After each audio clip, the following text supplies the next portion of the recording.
신명기는 가나안 땅에 입성하기 전에 출애굽 2세대들에게 전하는 모세의 세 편에 구성된 설교로 되어 있다고 말씀드렸습니다. 출애굽 2세대니까 새로운 세대가 하나님의 규례와 법도를 준행하라는 말씀으로 시작이 됩니다. 영어 성경에 보면 이스라엘아 들으라 라는 것으로 시작이 됩니다. 근데 우리는 한글 성경에는 문법상 뭐뭐뭐 듣고라고 이렇게 표현이 되어 있지만 듣는 것이 참 중요하다라는 것을 신명기 4장에서 우리에게 알려주고 있는 큰 주제입니다. 들어야 된다는 것이죠. 근데 무엇을 듣는가? 여기 규례와 법도를 그랬습니다. 규례는 호크라는 단어로 정책법입니다. 소위 우리가 말하는 룰을 의미합니다. 법도는 미시파트라는 단어로 절차법으로 우리가 서로 말하는 법, law라는 것을 의미하고 있습니다. 그러니까 룰과 law, 정책법과 절차법을 잘 우리가 들어야 된다. 이것을 잘 교훈 삼아야 된다. 이 선민의 도덕 원칙으로 공동체 유지를 위한 규정을 뜻합니다. 이 말씀은 그냥 개인의 삶에도 적용이 되지만 중요한 건 공동체의 삶에서 중요성을 의미하고 있는 시사가 더 크다고 생각합니다.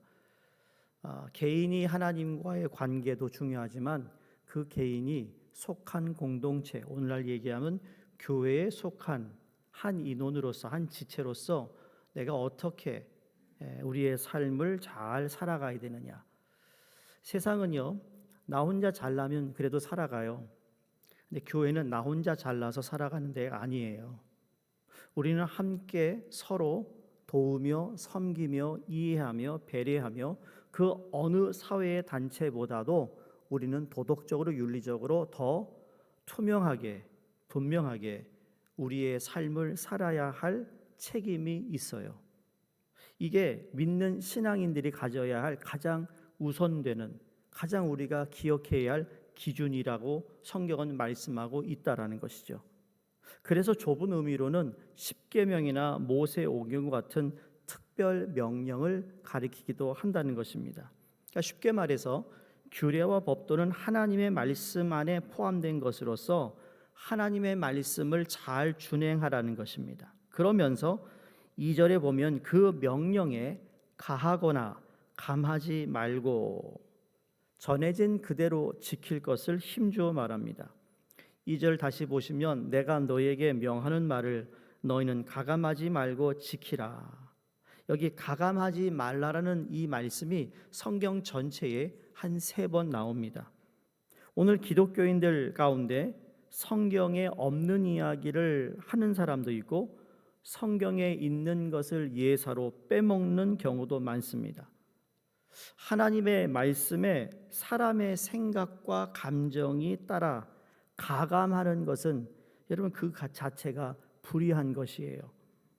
무한하신 하나님의 말씀을 상황과 환경에 따라 가감하는 것은 그 자체로 하나님의 유한한 존재임을 우리가 전락시키는 것과도 같다라는 겁니다. 우리의 생각도 있고 감정도 있고 이성도 있고 지식도 있고 상황 모두 하나님 주신 것인데 이런 것들 때문에 하나님의 말씀을 감히 견줄 수 없다라는 사실을 우리가 잊어서는 안 된다는 말씀입니다. 여러분 애굽에서 종살이 할 때의 삶의 방식으로 가나안에 들어갈 수 없습니다. 우리가 한국에 살던 문화, 한국에 살던 방식으로 여러분 미국에 와서 살아갈 수 있나요? 못 살아갑니다. 한국의 법과 문화가 있지만 그 법과 문화를 이 미국에 와서 똑같이 한국에 사는 것처럼 그 법과 문화를 우리가 지켜나갈 수 있나요? 그럴 수 없습니다. 오죽했으면 로마 가면 로마의 법을 따르라라는 말이 있지 않습니까? 역사에. 그 말은 무슨 말이에요? 미국에 살면서 미국에 주어진 법과 질서를 잘 지켜야 된다는 것이에요.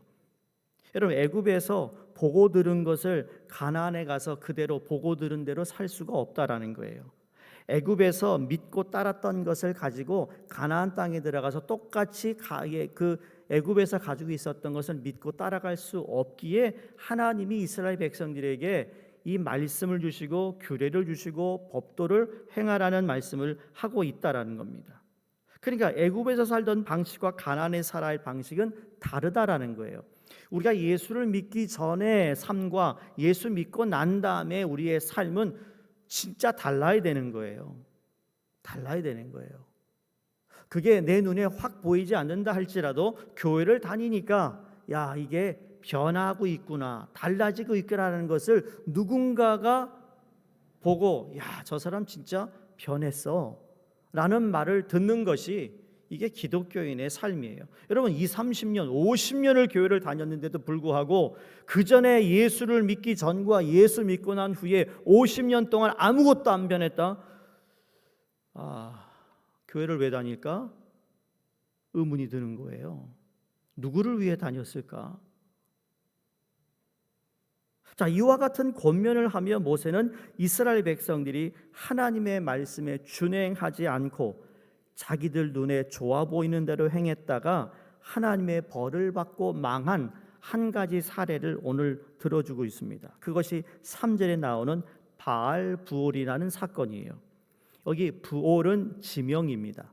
바알은 우리가 아는 대로 바알 신을 뜻하고 있습니다. 그러니까 바알 부올은 부올이라는 곳에서 바알을 섬겼다라는 거예요. 부올이라는 그 지명에서 너희들이 바알을 섬겼던 사건으로 말미암아 엄청난 숫자가 죽음을 당했습니다. 그게 민수기 25장에 나오는 말씀인데 시딤이라는 곳에 머물고 있었던 이스라엘 백성들이 이 모압 여인들이 와가지고 자기들이 섬기는 이 우상인 바알을 제사 드리는 곳에 초청을 합니다. 그러니까 이런 거예요. 세상 사람들이 이 바알 앞에서 했던 제사가 음란, 별의별 짓을 다 하는 짓이거든요. 우리 소위 말하는 이 세상에 참 추하고 더럽다라고 생각하는 것을 상상하시면 맞아요. 그거예요. 세상 사람들이 예수 믿는 여러분에게 야, 절친이니까 이런 파티를 하거든. 근데 그 파티가 어떤 파티인지 몰랐어요. 여러분 누가 축하하는 파티라니까 갔는데 정말 세상에서 추한 것을 다 하는 것을 초청을 받았다면 여러분 어떻게 하셔야 됩니까? 여러분 어떻게 하실래요? 1번 체면 때문에 그냥 있는다. 2번 돌아서서 집으로 간다. 3번 앉아서 기도하고 있다. 4번 모르겠다. 1번, 2번, 3번, 4번 답하지 마시고 여러분 속으로 답하세요. 어떻게 하시겠냐고요? 어떻게 하시겠냐고요? 우리 한국 사람들은 체면 때문에 그래도 체면 때문에 그러니까 이 사건을 잘 보면 하나님을 몰랐던 유대인 남자들도 아니요 하나님을 다 믿고 있는 사람임에도 불구하고 약한 부분들이 터져 나온 겁니다.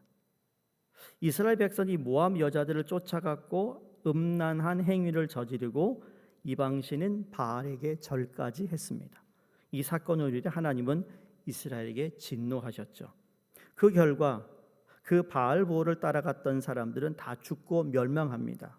그런데 여호와 하나님께 붙어 있었던 사람들, 즉 하나님의 뜻을 따라갔던 사람들은 다 살았다라는 것을 말씀해주고 있습니다. 그래서 누가 살고 누가 죽느냐는 여러분 우리의 건강의 어떤 육신의 건강에 대해 살고 죽는 게 아니라 하나님의 말씀에 붙어 있는 사람은 살 것이고 붙어 있지 못하면 죽을 것이라는 말씀을 하고 있습니다.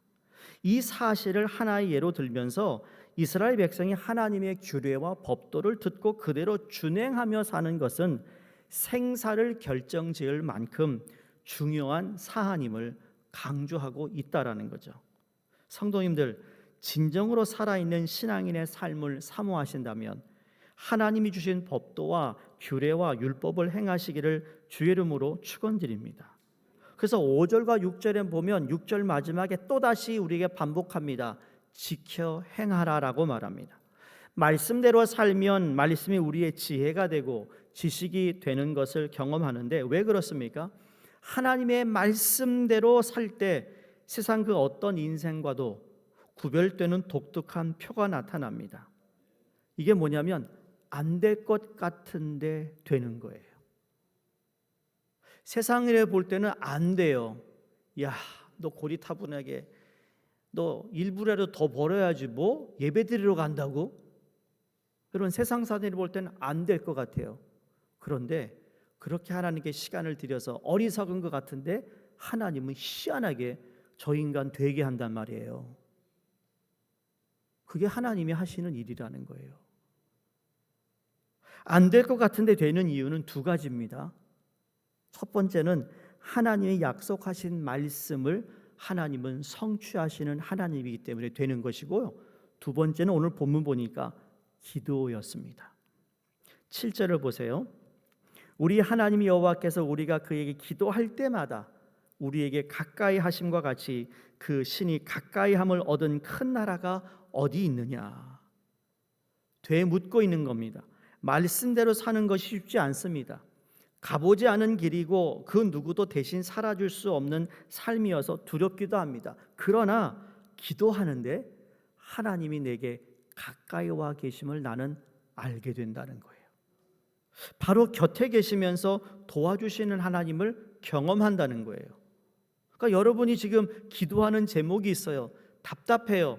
정말 하나님께 기도하는데 아직도 나에게 응답 주지 않았다 할지라도 여러분 믿어야 될 것은 무엇인가 하면 하나님이 말씀하신 건 약속하신 말씀은 꼭 하나님이 이루시는데 여러분 성경에 얼마나 많은 구절이 하나님께 기도하라 구하지 않았는데 이제는 구하라라는 말씀을 통해 여러분 우리의 기도를 듣고 계신 하나님이 계시다라는 사실이에요.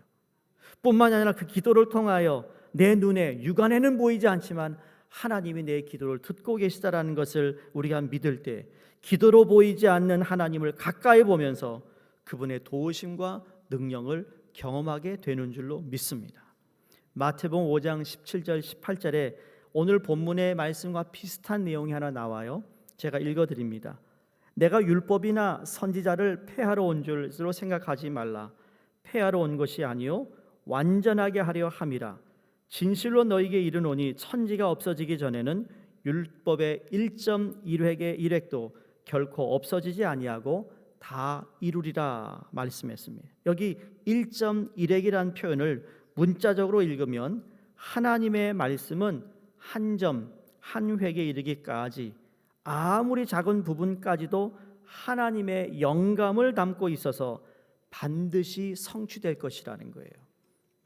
여러분 우리 한글은 그래도 이 점을 찍는 것이 거의 없어요.